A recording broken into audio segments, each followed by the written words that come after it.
Hey, this is Dueling Comedians. Every day during the month of Rocktober, Tony V and Laugh Track Larry, that's me, will sit down and talk about some of the greatest bands in rock history. Hey everybody, it's me, Tony V from Dueling Comedians, and I am here with my sidekick, Laugh Track Larry. How are you? Do I ever get an upgrade from Sidekick? No, there's nothing. There's nothing.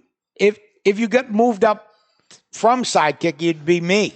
Oh. You know what I mean? There's the guy and then the sidekick. There's a ceiling. Yeah, there's a sidekick ceiling. Yes, there is. Okay. Yeah, it's not wood. It's not glass or stone. It's more of, you know what it's like? It's like a porosy kind of rubbery thing. Okay. Like you can hit it and push through, but you'll never break through.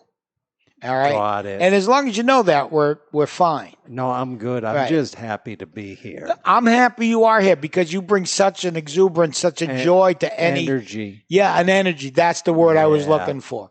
That it just blows everything off the charts. Definitely. You know, one of the most questions I get asked is, what's he really like? Yeah. And I say, I really don't know. He's like a tornado on top of a hurricane.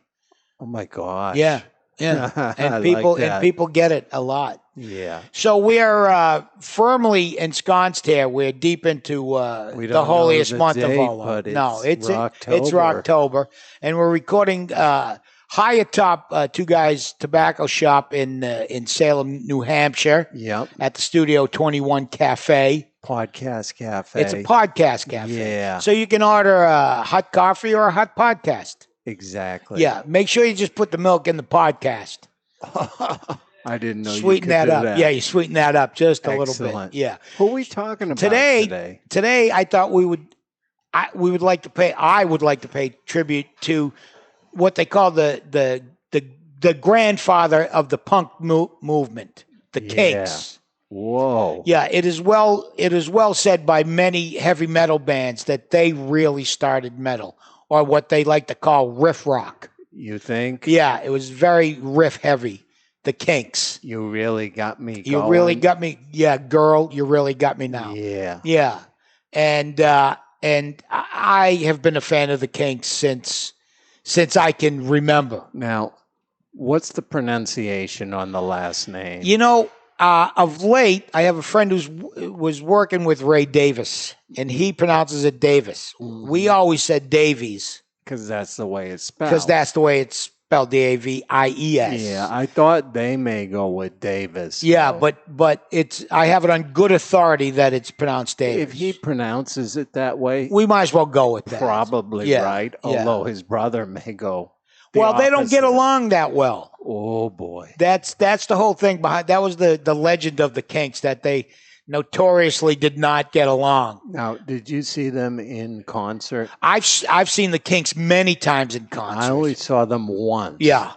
They weren't getting along. They don't get along. Opposite ends of the stage. Thing. Right. No interaction. Yeah. If I remember correctly, Dave stabbed Ray at one point. Yeah, but he may have deserved it. Oh, you don't know. No, I had two brothers, and I, How daily. Many did you stab? I would shoot daggers at him with my eyes a lot. It never came to cutlery. Yeah. My family was very protective of the kitchen wares. Well, I don't want to set you off, but do you know who opened for the show I saw? Oh, no, please. John Cougar. Oh. He had no melon yet. I was having such a good day. He was just John Cougar. Yeah, I recently had a poll on Facebook. Yeah. Who'd you rather punch in the throat?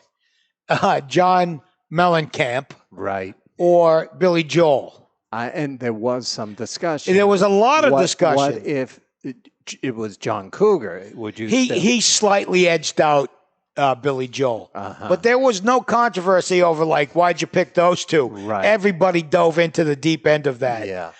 And Mellencamp slightly edged out. Now, I've since seen a buddy of mine who has worked with him and says he's not a nice guy. Right. That's my opinion. I don't know that he's not a nice guy. I've just heard that. The Kinks were leading edge. They really were. Talk about Lola. That kind of thing was not talked about. It was not done at all. Yeah, the Village Preservation Society. I mean, these weird things. 21st century man, way ahead of its time. Wow. You know, what they really I love? did it. Their Christmas song. It's my favorite Christmas song of Father Christmas. Bring us some money. We don't have time for your silly toys. Hand it over. Yeah, that was a great. Every Christmas, it's the first thing that goes on, and it's the last thing I listen to. And then I can never think of the name. The Hollywood Boulevard.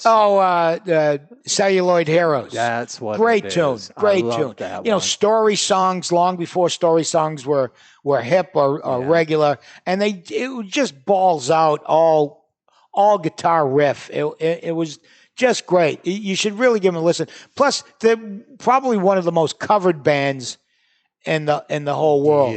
Yeah. And they just deliver all the time. About 10, I'm going to say 7 or 8, maybe 10 years ago, somewhere, I saw Ray Davis alone.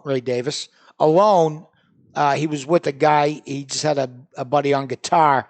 I was working at the Borgata in Atlantic City, and he was playing the same room we do the comedy in. I thought you were going to say he was just playing outside. He was busking. He was busking on the side. No, he had a show. No, but this theater that they do, it was called the Music Box, and sat about 1,100 people. And during the week, it was the comedy club. So we would do Monday through Thursday, and then usually Friday and Saturday, a name act would come in, and then would finish up on Sunday.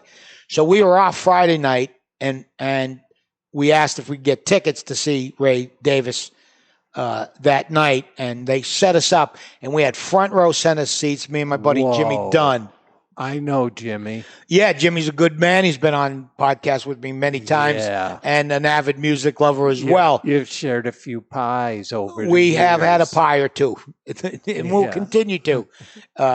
Jimmy slept over my house last night. Oh, you had a sleepover? We had a little sleepover. Well. And my wife, God bless her, went out and said, I know Jimmy eats like every 2 hours like a 2-year-old. Right. So I bought like enough stuff for sandwiches. If you want a whole meal, you're on your own. But there's sandwich stuff.